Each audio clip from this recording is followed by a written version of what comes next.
अस्सलाम वालेकुम और मैं खुशामदीद करता हूँ आपको अपने इस यूट्यूब चैनल पर। और आज का व्लॉग जो है वो स्पेशल है उन लोगों के लिए जो मुख्तलिफ यूरोप कंट्री में रहते हैं लेकिन उनके पास डॉक्यूमेंट नहीं है। और अगर आप इंटरेस्टिंग हैं, आप पुर्तगाल के पेपर बनाना चाहते हैं और वहाँ जाकर आपने कैसे लीगल एंट्री करनी है और ये तमाम इंफॉर्मेशन जो बेसिक इंफॉर्मेशन है वो हम आज के व्लॉग में, आज की वीडियो में आपके साथ शेयर करेंगे। तो खिज़र भाई जो हैं इन्होंने अभी तकरीबन इनके पेपर जो हैं वो बने हैं वहाँ के, तो मैंने सोचा क्यों ना आपके साथ भी ये इंफॉर्मेशन शेयर की जाए। तो खिज़र भाई बहुत शुक्रिया आपका, आपने अपना वक्त निकाला। ठीक है, तो स्टेप बाय स्टेप मैं खिज़र भाई से वो तमाम सवाल पूछूंगा जो कि आपकी तमाम बेसिक जो नीड्स हैं, जो ज़रूरत है उनके मुताबिक हैं, वो वहाँ जाकर आप कैसे इनको एंटर कर सकते हैं अपने आप को, और कैसे आपने वहाँ जाकर लीगल एंट्री करानी है।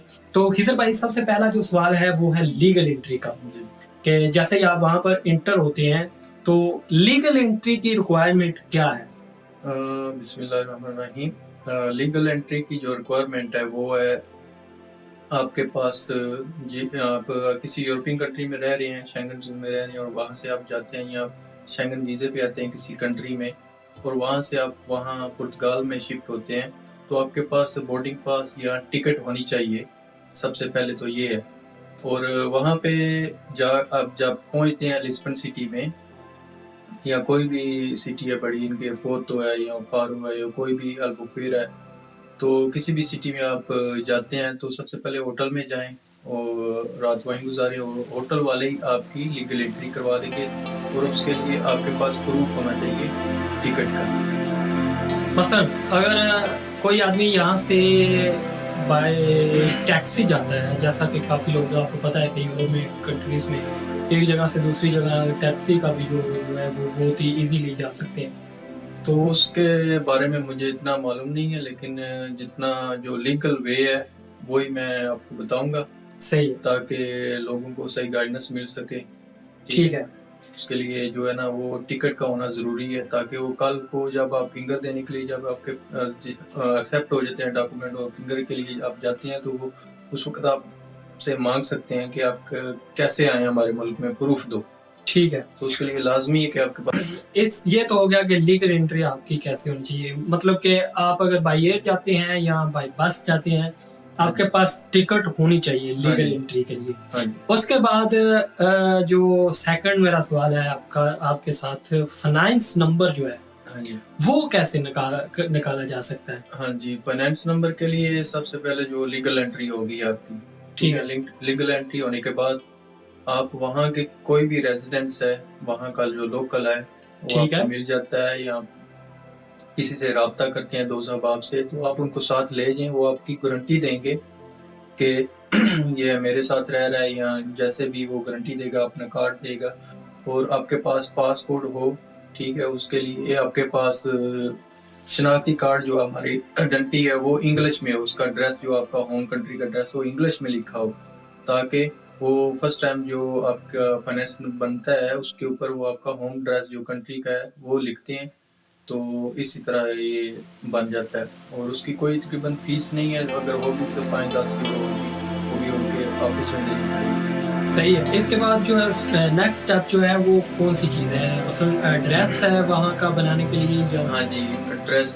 उसके बाद आपने वहाँ का एड्रेस अप्लाई करना है। उसके लिए आप किसी दोस्त अहबाब के पास जहाँ भी जाते हैं, जहाँ रहते हैं, तो ये आसानी से बन जाता है। आप किसी दोस्त अहबाब के पास जहाँ जाके आप रहते हैं तो उनको आप कह सकते हैं कि मेरा घर का एड्रेस बनाओ, ठीक है ना, उसको जुनता कहते हैं, तो वो आसानी से बन जाता है। मसलन जुनता जो है वो आप ज़रूरी है कि आप वहाँ जिस जगह पे हमने स्टे की थी, जैसा कि आपने बोला कि स्टार्टिंग में स्टे करते हैं होटल में, वहाँ से भी बन जाता है या ज़रूरी किसी घर से बनेगा? ये घर से ही बनेगा जहाँ आपने रहना है, जहाँ आपकी रहाइश होगी। कल को आपका कार्ड, रेजिडेंस वगैरह जहाँ भी आना है वो उसी एड्रेस पे आएगा। वो एड्रेस जो बनता है फर्स्ट टाइम वो हर 6 महीने के बाद आपको उसको रिन्यूअल करवाना पड़ता है उनके कम्यूने से जाके, कम्युनिटी जो ऑफिस बना हुआ है, सही है। जनता ऑफिस कहते हैं उसको, वहाँ से जाके रिन्यू कराना पड़ता है हर 6 महीने के बाद। इसके बाद जो हमारा सिगोरो नंबर है, जैसा कि सिगोरो नंबर वो कैसे बन सकता है, उसके लिए कौन सी चीज जो है रिक्वायर्ड है? अभी इस वक्त जो है आपको लाजमन चाहिए कि आपके पास परमानेंट कोई ऐसी जॉब आप तलाश करें जो रेगुलर चले और उसी की बुनियाद पर आपका सिगोरो नंबर इशू हो। जिस कंपनी के लिए आप अप्लाई करते हैं, ज़्यादातर काम एग्रीकल्चर के, और जिस कंपनी में आप जाते हैं उनको बोलें कि मेरे पास काम नहीं है, ये डॉक्यूमेंट बन गया। उससे सिगोरो नंबर बनने से पहले आपके पास लीगल एंट्री और फाइनेंस नंबर और घर का एड्रेस होना लाजमी है।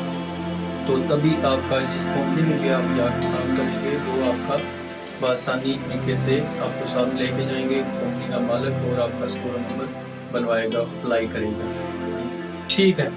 इसके अलावा जब आपके पास सिगोरो नंबर भी हो गया, उसके बाद कॉन्ट्रैक्ट होगा काम का, या उससे पहले कॉन्ट्रैक्ट जो है वो सिगोरो नंबर कॉन्ट्रैक्ट की बुनियाद पर ही इशू होता है, और उसी वक्त फिर आप कहीं भी बेहतर यही है कि जिस कंपनी का आप सिगोरो नंबर इशू करवाते हैं उसी कंपनी में काम करें, ताकि कल को आपको कोई परेशानी का सामना ना करना पड़े। जैसा कि अभी काफ़ी लोगों को बना हुआ है कि कंपनीज ब्लैक लिस्ट हो जाती हैं और टेम्परेरी वो लोग बनवा कर दे देते हैं, उनसे आप गुरेज करें। ठीक है। ये तमाम चीज़ें जो हैं, इनके बाद अगर मैं आपसे सवाल करूं कि अब जो ये कॉन्ट्रैक्ट भी हो गया, फाइनेंस नंबर भी हो गया, लीगल एंट्री भी होगी, उसके बाद सिक्योरो नंबर भी हो गया, तो इसके बाद क्या को जो भी दोस्त जो चाहता है अप्लाई करने के लिए इमिग्रेशन में, सैफ में क्या बोलते हैं वहाँ की जुबान में, सही है, ऑनलाइन सबमिट कर सकता है पेपर, या उसे खुद वहाँ इमिग्रेशन के ऑफिस जाना पड़ेगा सबमिट करने के लिए? नॉर्मली सभी लोग जो हैं वो ऑनलाइन ही सबमिट करते हैं। उसका तरीकाकार यही है कि आपका जीमेल अकाउंट बना हो उसके लिए, और नंबर 2 पे आपका मोबाइल नंबर भी वहाँ का हो। ठीक है, ठीक है। और जब आपके पास जीमेल अकाउंट है, मोबाइल नंबर है, और वो जीमेल अकाउंट जो है आप उसको उनकी जो इमिग्रेशन की वेबसाइट है उसको सेव कहते हैं, और उस पे जाकर आप उसके पोर्टल पे जाकर आप वहाँ पे रजिस्टर्ड होने के बाद अगर आप नहीं कर सकते, किसी भी दोस्त को आप पूछ सकते हैं या बोल सकते हैं, या किसी भी शॉप वगैरह पे जिनके पास कंप्यूटर वगैरह है, या उनको बोलें तो आपको करवा देंगे बआसानी। 5-10 यूरो वो अपनी फ़ीस ले लेंगे जो भी होगी, और आपका वो सबमिट करवा देंगे सारे डॉक्यूमेंट। अच्छा, ये तमाम चीज़ें जब आप सबमिट कर लेते हैं, हाँ जी, आपके पास वो सबमिट की ईमेल आती है वापस कि आपने सबमिट कर लिया? हाँ जी। तो उसके लिए कितना टाइम रिक्वायर्ड है आपके फिंगर आने के लिए, या उनकी तरफ से ये कॉन्फ़िगरेशन की ईमेल आने के लिए कि हाँ आपने जी। सबमिट कर दिया कि इतने टाइम में आपको मिलेगा? हाँ जी, ये जो है ना तकरीबन आजकल ये कुछ कहा नहीं जा सकता। पहले जब शुरू में 2019-20 में जो था वो 9 महीने के 8-9 महीने के तकरीबन 9 साढ़े 9 महीने लग जाते थे। अभी देखा जाए तो 1 साल या साल से ऊपर हो रहा है लोगों को ईमेल आने में। तो जैसा कि अभी देख रहे हैं कि काफ़ी सारी चीज़ें उन्होंने फ़ास्ट की हुई हैं ऑनलाइन। पहले डेट खुद उठानी पड़ती थी, अभी वो खुद ही दे रहे हैं, ऑनलाइन मेल करते हैं। तो उसके लिए जब आपकी मेल आ जाती है एक्सेप्ट की कि आपके डॉक्यूमेंट एक्सेप्ट हो गए हैं, उसके बाद जो है ना अभी 1 बाय 1 जो है महीना, 1 महीना ख़त्म हो जाता है महीने के, यानी कि अभी जुलाई का महीना ख़त्म हो गया था और उसकी डेटें उन्होंने दे दी। अभी अगस्त का महीना ख़त्म होगा और अगस्त की डेटें वो में आपको डेटें भी मिल जाएंगी। उसके लिए 10 दिन का टाइम होता है। वो 10 दिन के टाइम के अंदर आप डेट उठा सकते हैं। वो ज़्यादातर जिस महीने की मेल होती है उसी महीने की डेट आपको मिल जाती है। वो साल भी लग सकता है उसमें कि साल का टाइम है तो 6 महीने के टाइम है, ये डिपेंड करता है उस वक्त। सही है।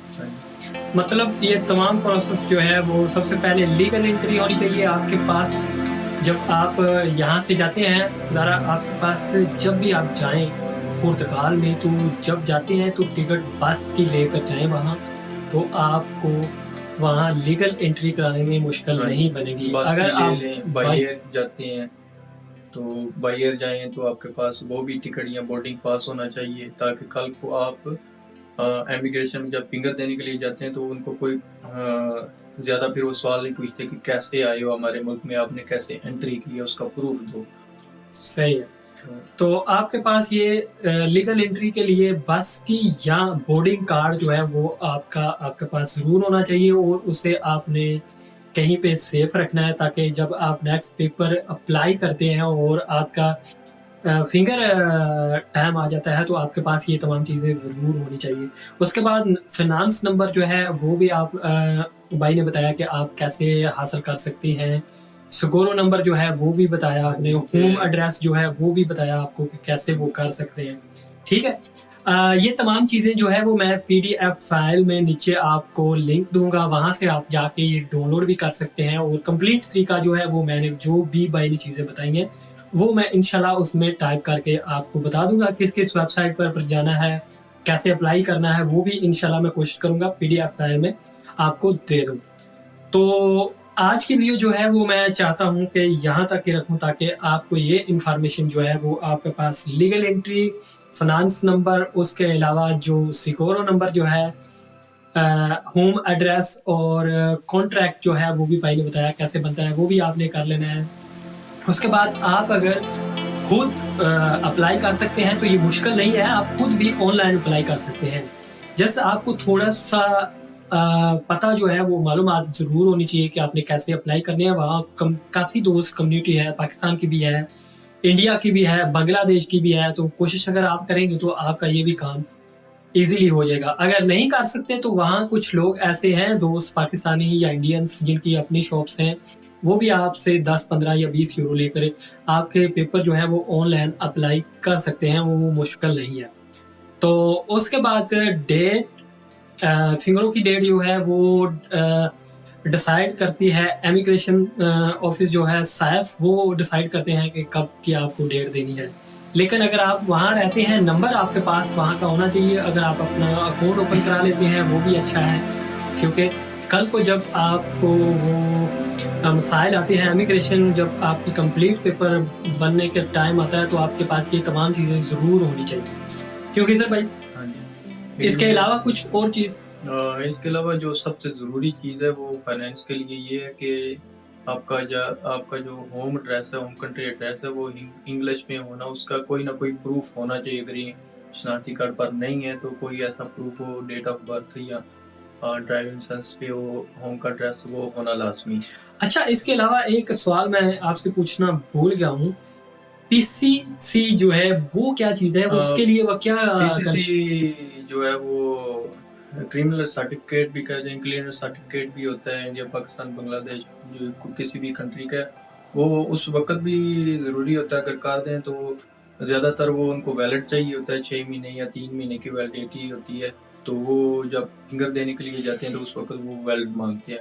तो नॉर्मली बेहतर यही है कि अगर आप नहीं भी करवाते तो उसका कोई इशू नहीं है। जब आप फिंगर देने के लिए जाएँगे तो आप वैलिड पीसीसी अपना आप साथ लेके जा सकते हैं। सो व्यूअर्स, आपने देखा ये तमाम चीज़ें जो हैं वो आपके काम आने वाली हैं। अगर आप इंटरेस्टेड हैं पुर्तगाल के पेपर्स में तो नीचे पीडीएफ फाइल आपको डिस्क्रिप्शन में मिल जाएगी, आप वहाँ से डाउनलोड कर लें और स्टेप बाय स्टेप ये वीडियो कंप्लीट देख लें ताकि आपको ये बेसिक इन्फॉर्मेशन जो है वो हासिल हो सके। सो अगर आपको ये वीडियो अच्छी लगी हो तो प्लीज़ लाइक करें, शेयर करें और अगर आप मेरे चैनल पर नए हैं तो सब्सक्राइब ज़रूर करें। अपना बहुत ख्याल रखिएगा, दुआ में याद रखिएगा। फिर मुलाकात होगी। अल्लाह हाफ़िज़। अल्लाह जज़ाकल्लाह।